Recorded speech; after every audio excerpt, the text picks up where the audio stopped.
remarkable pictures of one of the most destructive earthquakes the world's ever seen.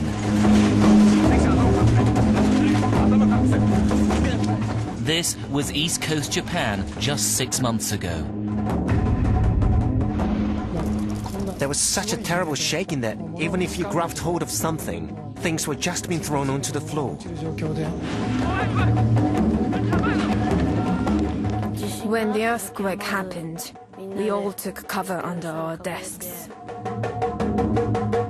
After the quake, they knew what would happen next, but no one could have anticipated the scale of it. Tonight, we followed the tsunami, which killed thousands and rocked the world's third largest economy.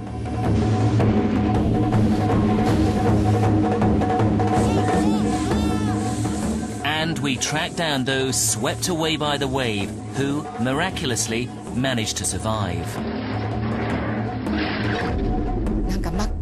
A mass of pitch-black water was writhing like a living thing.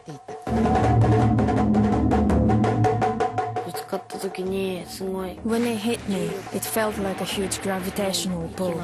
I couldn't breathe. I was struggling for breath.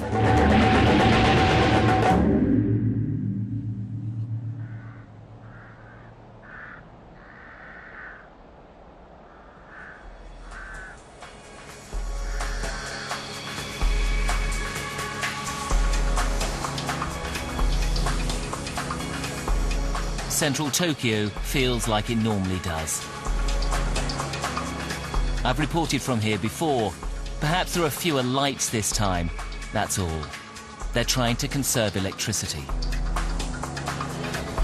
The quake was felt here, but its epicenter was 200 miles away, off the northeast coast of Japan.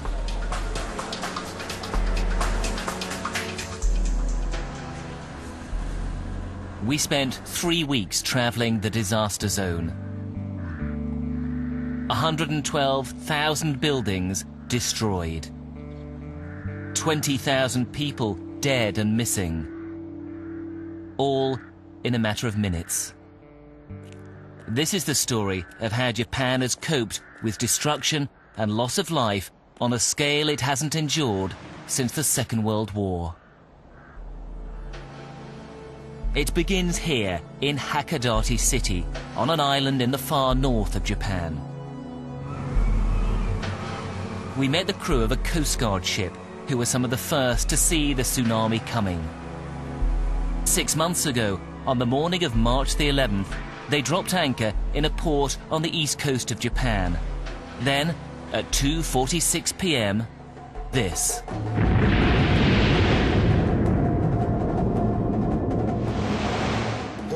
There was a very loud rumbling from the ground, like do-do-do-do-do. And together with that, there was a big, extremely violent quake that shook this boat up and down and left and right. Seeing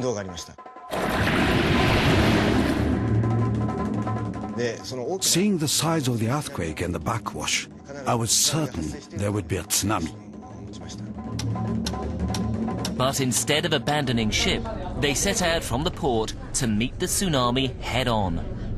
I gave the order to get to as deep water as possible, to get offshore as fast as possible. On the radar appeared a thick white line moving towards them. If they'd stayed in port, the boat would have been wrecked. This way, at least they had a chance. In front of the boat, at a height of 10 to 15 meters, there was a high wall, an overwhelming wall of water. We were heading for something just like the Great Wall of China.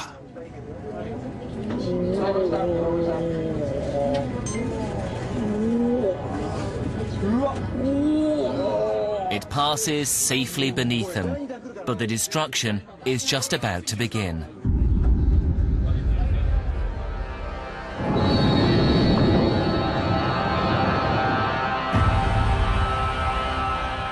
There are several tsunamis stretching 200 miles and traveling at speeds of up to 370 miles an hour. As they approach the northeast coast, they slow but gather in height. The resort of Minami Sanriku lay in their path. It was a town of 18,000 people, famed for its oyster fishing and ocean views. This was the satellite shot before the tsunami hit. This is how it was transformed. 95% of its buildings gone.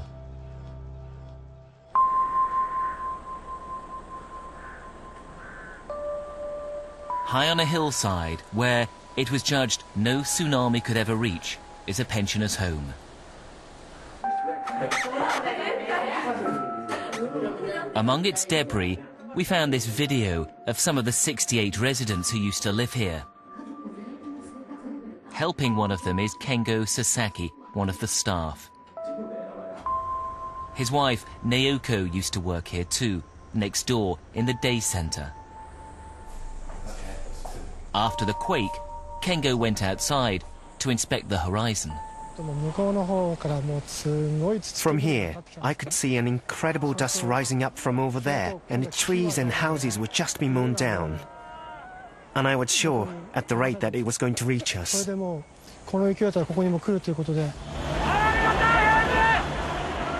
and his wife rushed back in to begin the evacuation. But with 68 immobile pensioners and just minutes to spare, where do you start? I came in here and stood shouting, "Evacuate," just yelling it out.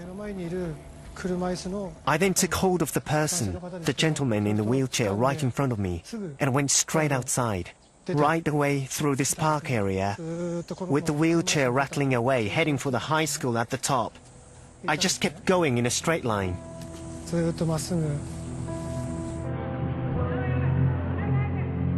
He doesn't look back. The tsunami has already consumed half the town, hundreds are dead, and it's still advancing. I couldn't get any farther up than this. So I called a fellow member of staff over, and we carried him up towards the higher ground at the high school. Right away up there. You can see Kengo in the bottom left of screen, the waves surging behind him. He returns again to rescue more, before escaping himself up the hill. Others weren't so lucky. The man in black raced down to rescue another wheelchair user. There's a sudden surge of water, and he's swept away. This is the place from where they took that video, and the coastline is about half a mile in that direction, and the place was standing something like 50 feet above sea level, and yet still the tsunami came roaring up this hillside. Still down there, a group of women are running for their lives. One of them is Kaneko Suzuki, and just ahead of her is her daughter-in-law, Mayumi. I wanted to run away together with her, but mother-in-law's legs are bad, and she told me, "You go on ahead." I couldn't leave her behind, but at the same time, she must have made her decision to push me and say, "Go quickly."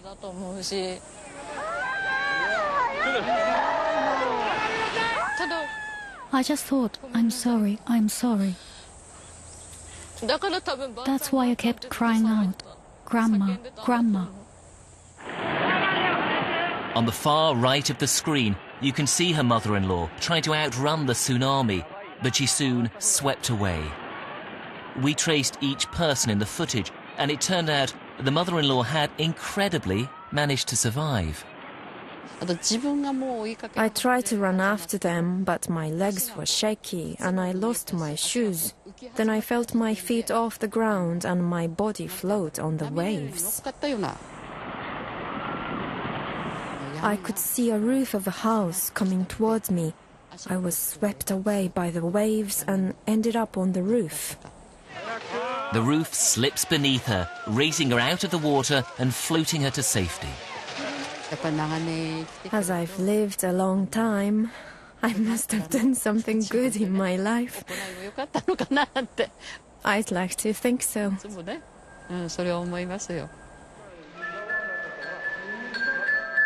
After saving several pensioners, Mr. Sasaki begins searching for his own wife. I didn't know where she was, and I'd searched for her in the rubble. But she must have been forced back to where she worked by the tsunami.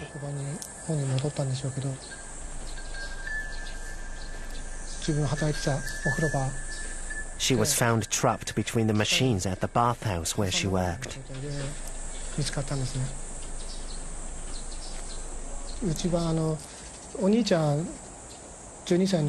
When they found her, I went to where our eldest, a 12-year-old son, had been evacuated, and told him how his mother had. I'm sorry.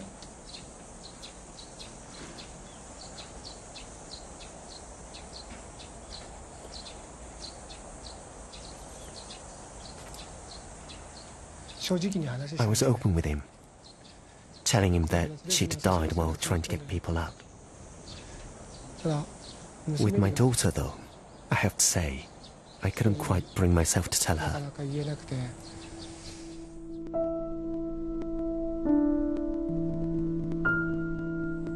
When, finally, the wave receded, 48 residents were left dead. 19 survived, but even now, 6 months on, one is still missing. The town of Minami Sanriku, once a bustling port, had been transformed into this, a wasteland. This was the emergency center, which broadcast warnings across town that a tsunami was on its way.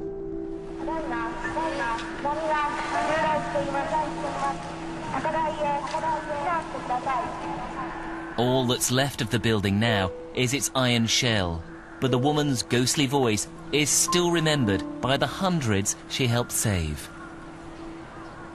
The woman behind the microphone continued imploring the local population to evacuate their homes as the seawater surged through the ground floor and then began to climb through the other floors. She would have known, of course, that her chances of survival were diminishing all the time, but this was an act of self-sacrifice.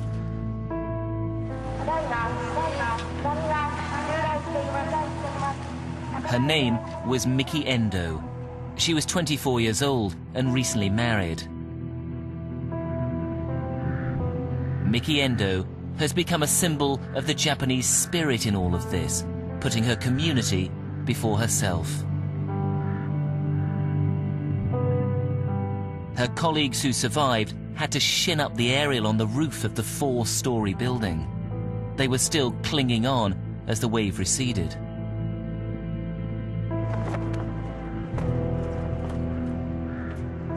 In the town's hospital, only the 5th story remained above water, but there just wasn't enough time for patients on the lower floors to clamber up there. Out of 107 of them, 71 died.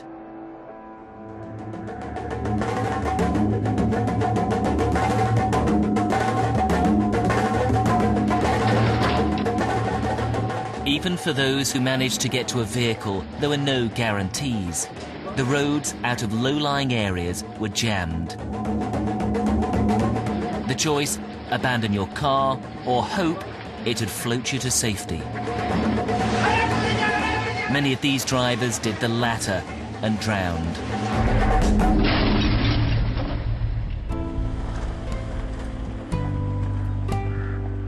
But elsewhere, there were remarkable stories of survival. We headed north towards the tsunami's furthest reaches,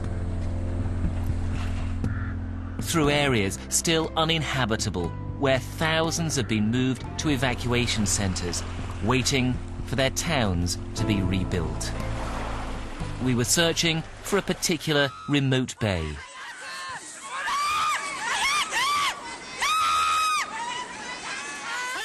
When I saw this footage back in the UK, it didn't look like any of those people on the ground were running fast enough to escape.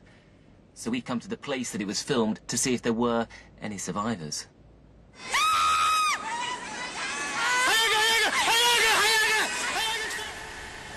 Mrs. Akiko Iwasaki a local hotelier, was one of those in the video.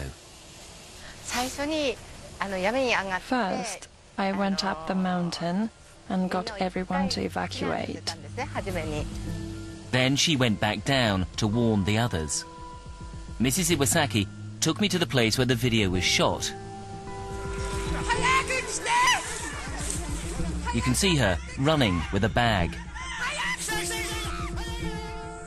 I was wearing these baggy trousers and Wellington boots, and I was carrying bags. I ran as fast as I could. She doesn't know how close the water is until the last moment. You can see the wave pick up the bus on the left and spin it towards her. A bus had come up beside me. The bus was there. The wave was there. I was sure we would make it as I stepped up. But she didn't. Mrs. Iwasaki was dragged under. She's in the water somewhere beneath the bus. I could see a faint light from above, so I swam towards it and reached out my hands and grabbed on, thinking it was a piece of debris. I bumped into the tire of that bus. Then I frantically climbed up to the roof. Then I grabbed onto a bamboo cane over here on the mountain. I want to live. I want to live.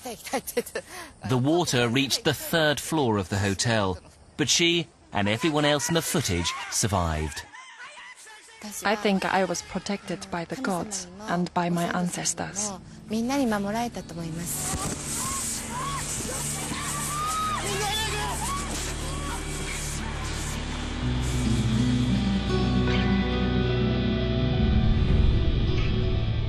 But for some who survived the wave, there was something else to contend with, an invisible legacy from the nuclear power station on the coast of Fukushima.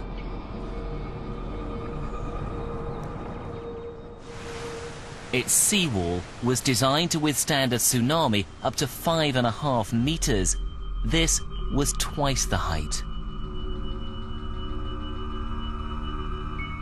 The flooding short-circuited cooling pumps. The reactors began dangerously overheating. We managed to track down one of the nuclear workers on site at the time. Before the disaster happened, I thought nuclear power was 100% safe. It was precisely what people call the safety myth. 25 hours after the quake, pressure in reactor number 1 built up, then it exploded. It was the biggest nuclear accident since Chernobyl, in a country reliant on nuclear power. When reactor 1 exploded, I was in the middle of evacuating from my home to the evacuation center specified by the town authorities. I was in the car, as the roads were chock-a-block. I was in the traffic jam. Cars were hardly moving. He didn't know it, but radiation was already leaking from the plant, and those stuck in traffic had no protection. I'm prepared for the fact that probably we suffered some external and internal radiation exposure.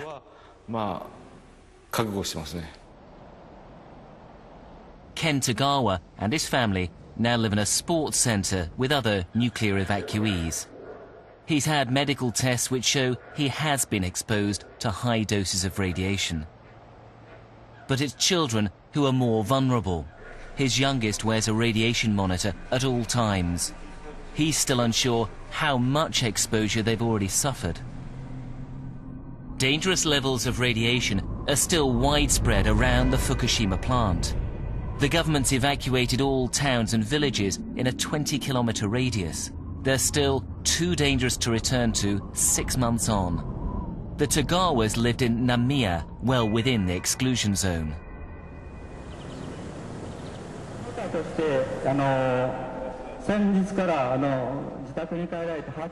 But today, he and his wife are going back in. Just for a couple of hours, it's all they're allowed. It's an operation being overseen by the Japanese military, scientists and the Red Cross. Dozens of other evacuees have also signed up, despite the risk. Under heavy escort, they're bussed through the roadblocks and into the exclusion zone.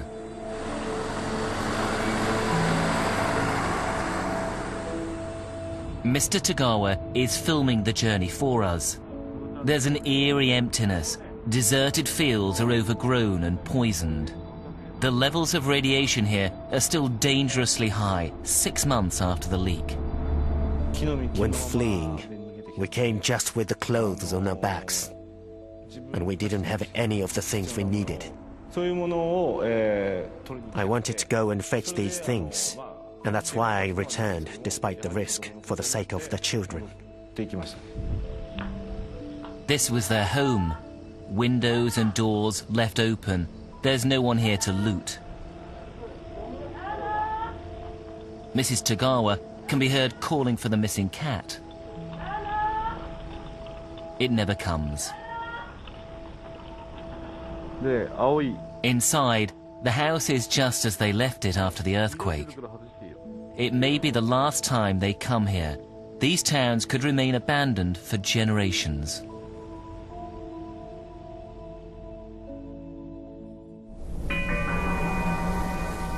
All of that has helped turn Japanese public opinion against nuclear power.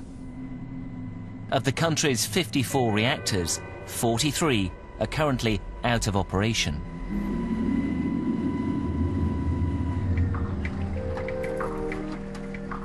But nowhere has touched the Japanese nation as deeply as the story of a group of school children. A mile away from the sea, along the Kitakami River, is the town of Okawa with its long iron bridge. There was a junior school here, right at the heart of the community. This was last year's sports day.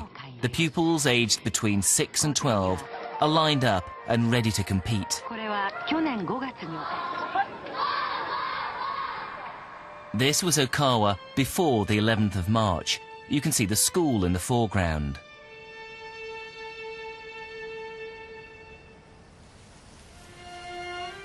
This was the scene when the wave receded.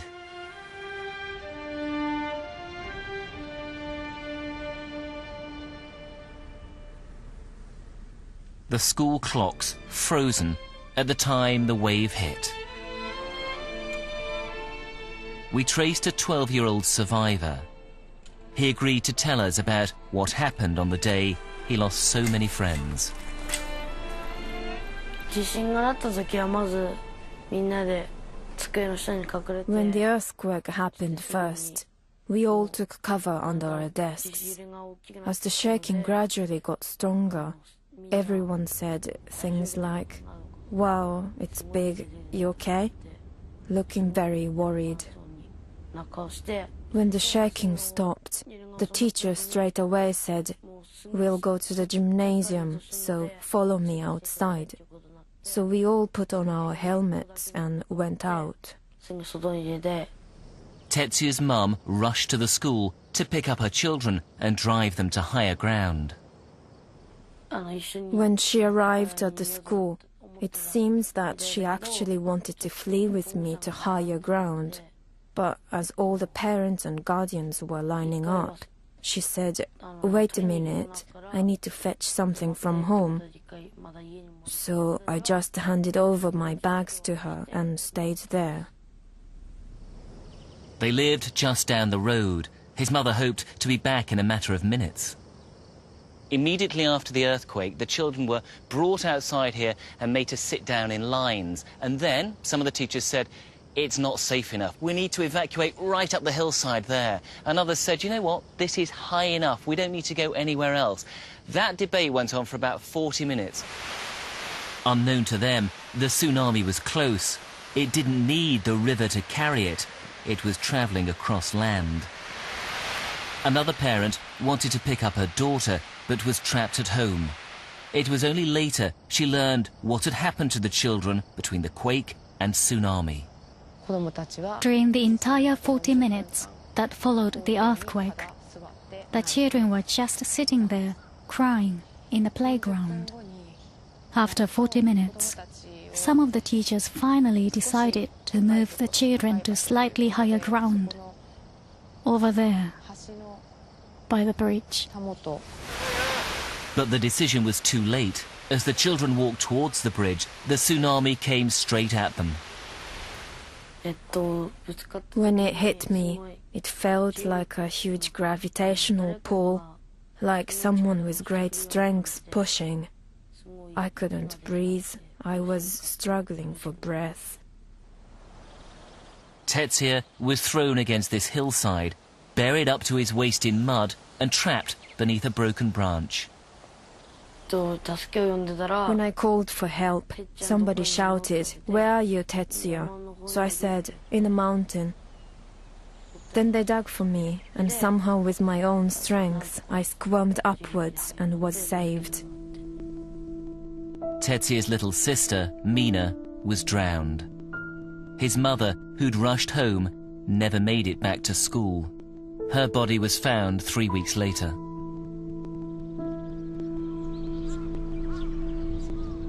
Out of 108 pupils at the school, 74 lost their lives. Naomi's 12-year-old daughter was one of them. Kaharu had been due to graduate the following week. Still, after 5 months of searching, her body hadn't been found. I realized that once the authorities stopped searching, we'd have to do it ourselves, because there was no way we could give up until our children were found. I just wanted to find her with my own hands, to do whatever I could.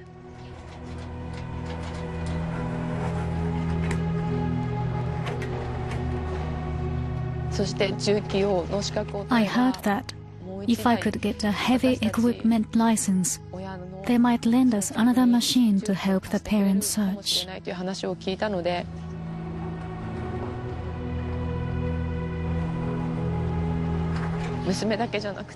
I wanted not only to find my daughter, but also to do something to help find the other 5 children and the teacher who was still missing.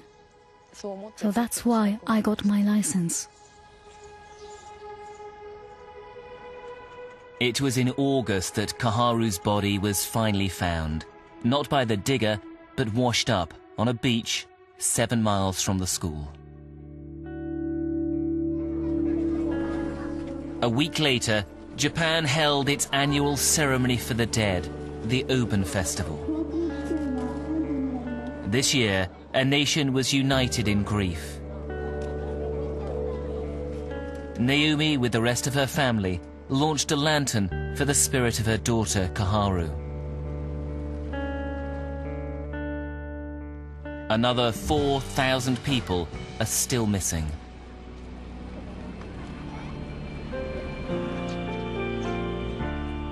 Each phase of rebuilding these flattened towns and cities is being meticulously mapped out. They think it could take 10 years. But a whole generation of families have suffered loss that can't be repaired.